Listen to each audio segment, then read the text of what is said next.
sports page with the Orlando Sentinel and FM 96.9 The Game's Mike the Bulldog Bianchi. On JRR. Bulldog Sports page brought to you by Kaufman and Lynn, injury attorneys. All right, Dog, is Messi playing tonight or is he not playing? Well, I don't know. Inter Miami coming to town, obviously, tonight. We don't know if Messi's going to play or not. He's going to be evaluated, I guess, before the game. He had a minor knee injury he suffered in the game against Montreal on Saturday. He was fouled, went down holding his knee, but he did continue to play in that game the other night. So you would think he's going to play, but who knows? Who knows? I think it's a double-edged sword, guys, because it's like, okay, everybody wants to see him, so they want him to play, but do we really want him to play? I mean, I don't want him playing. Well, Orlando City, I was doing a lot of reading and research. There are people who think Inter Miami is the greatest assemblage of talent ever in MLS. This is a dominant team. They don't really need Messi tonight. Let's not forget last time they played Orlando City back in March, it was 5-0. All right. They beat them 5-0. They routed them. Do they need Messi tonight? Probably not. But, we'll see what happens. I mean, I think Orlando City fans want him to play, whether he's going to help them beat Orlando City or not. They want to see that, one of the greatest players of all time in their stadium. All right. Wow. So we'll see what happens. So, let's talk about the big news in basketball last night. Caitlin Clark's debut with the Indiana Fever, sellout crowd in Connecticut. It was a road game for Indiana. Caitlin Clark scores a team-high 20 points, but has 10 turnovers. 5 of 15 from the field. It wasn't a very competitive game, but as I mentioned, it was a rare sellout for the Connecticut Sun. Their fans were standing outside like 3 hours before the game to get in.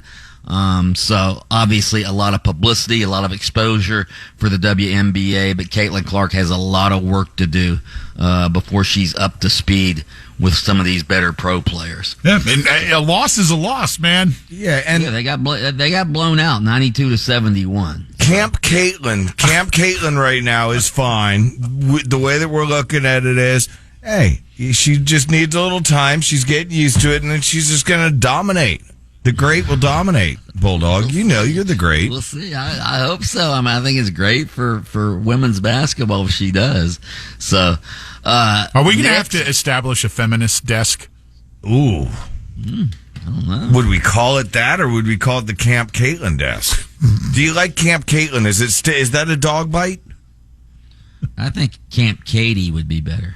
I don't know. That doesn't make her as tough. Anyway, moving right along. All right, the Knicks get up off the schneid. They were absolutely blown out by the Pacers in Game 4 on Sunday, but they get up off the deck. Jalen Brunson scores 44 last night for the Knicks as they come back and blow out the Pacers 121-91. They take a 3-2 lead in their playoff series. So Knicks, they might not be the best team in the playoffs, but this is a gritty, gutty team. They're banged up, they're injured, and yet they're still a game ahead of the Pacers in this playoff series. In the other game last night, Nikola Jokic, my God, how good is he? 40 points, dished out 13 assists. The Nuggets shut down Anthony Edwards and win 112-97 over the Timberwolves. They now are one game away from advancing to the Western Conference Finals. By the way, Aaron Gordon of the Nuggets has been playing lights out. He scored 29 in the last game on 11 of 12 shooting. Last night, he had 18 points, 10 rebounds. He's their best defender. I think Aaron Gordon might be the second best player on the Nuggets right now behind Jokic. Of course. So, good for the former Magic player. Hockey last night, my Panthers did not get it done. Final score 2-1. They go down to the Boston Bruins. They're still ahead in the series 3-2, Lynch, but I'm getting a little worried about my Panthers. He sounds defeated. Well, I mean, they're still up 3-2. So, Now you got to go back to Boston. Got to go back to Boston, but then if we lose that one, Game 7, of course, back down south. All right. So. Edmonton 3-2 over Vancouver. That knocks that series up at 2 games apiece. There you go. By the way, the Jacksonville Jaguars and the city council approved the new stadium plan for the Jaguars. Yeah, mention that in the loop. They're going to split the cost 50-50, huh? Split the cost 50-50, $1.25 billion. They also announced they're going to play in Everbank Stadium, which is a stadium up there, at a reduced capacity in 2025 and 2026.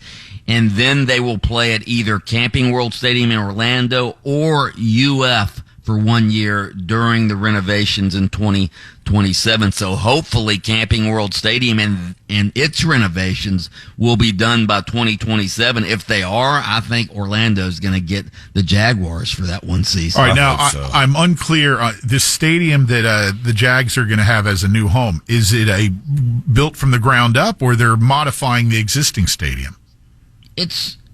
They're pretty much raising the existing. I mean, they're going to keep the infrastructure of that stadium, but they're pretty much raising it and building a new. All right, gotcha. All right, Mike the Bulldog Bianchi, host of Open Mic on AM 740 and FM 96.9 The Game, on adjacent to us weekday mornings. Takes time out of his busy show to jump over here and do the sports page on JRR. Brought to you by Kaufman and Lind. Listen to Under Oath with attorney Jeff Coppin every Saturday morning, 7:30 on FM 96.9 The Game. You can catch extended versions by searching for Under Oath with Jeff Coppin on your favorite streaming platform. Oh, oh!